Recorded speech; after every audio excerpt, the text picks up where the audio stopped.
Hello students. So in the last class we have studied the EMV criterion and EOL criterion. Today we are going to study the third one, that is expected value of perfect information, EVPI, expected value of perfect information. Under this, it is assumed that decision maker has authentic and perfect information available. The decision maker always have a perfect information or appropriate information, and which is authentic, which is truthful. This improves the quality of decision. The decision makers want some quality information so that they can take a better decisions for the company. In order to calculate expected value of perfect information, we choose the best alternative for each state of nature and multiply its payoff with the probability of occurrence of that state of nature symbolically. This is the particular formula for EVIP. Expected value of perfect information, that's equals to expected profit with perfect information, expected profit with perfect information minus expected monetary value. Expected monetary, this is the formula for it.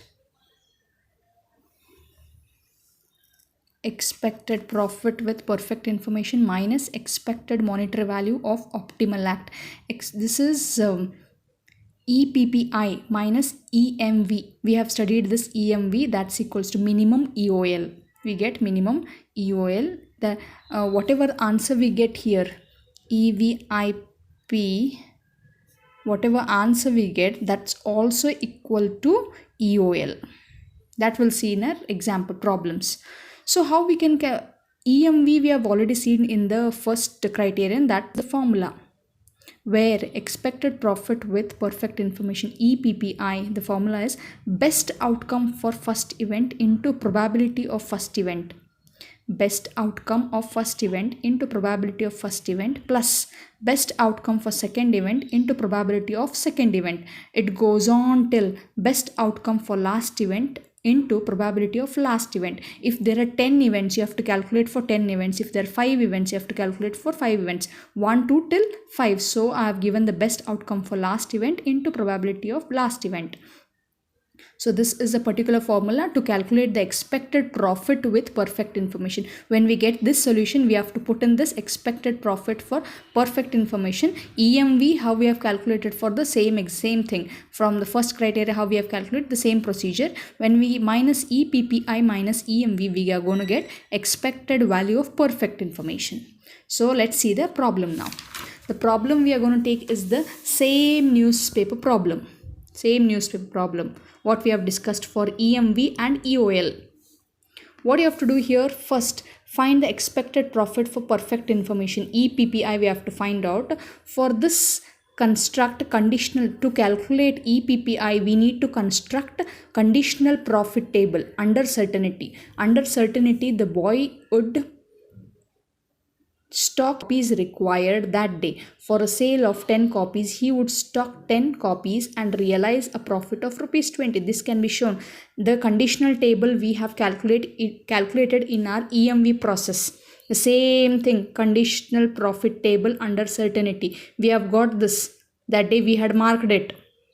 The same thing, if into exams, if the new problem is given, first you need to calculate EMV, this particular table, and then go for EPPI.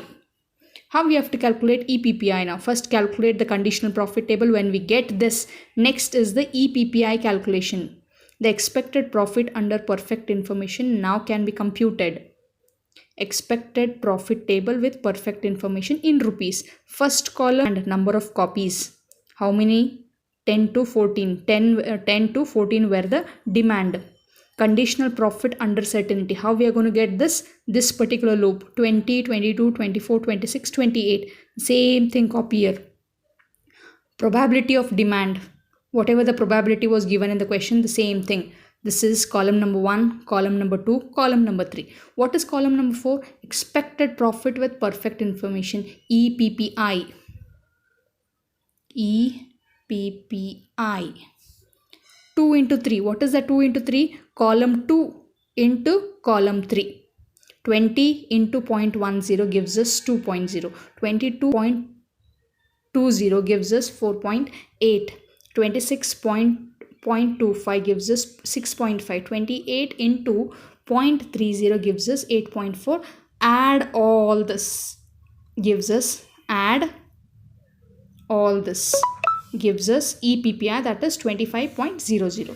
After this, let's put the formula. Now we have got EV. The formula is EVPI, expected value of perfect information, that's equals to expected profit of perfect information minus expected monetary value.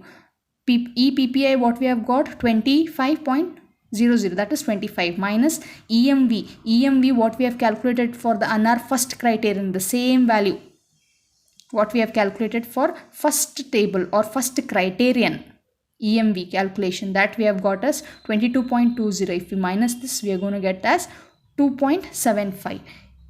EVPI is equal to minimum EOL. This is how the EVIP calculation is. Please understand this. This is very important. Into exams, they might give this particular values, payoffs they might give, and immediately tell you to calculate EVIP or EPPI. If they tell it, it is well and good. If they won't give this particular payoff table or the conditional probability table, then you have to calculate first EMV. After calculating EMV, you're going to get the conditional probability table.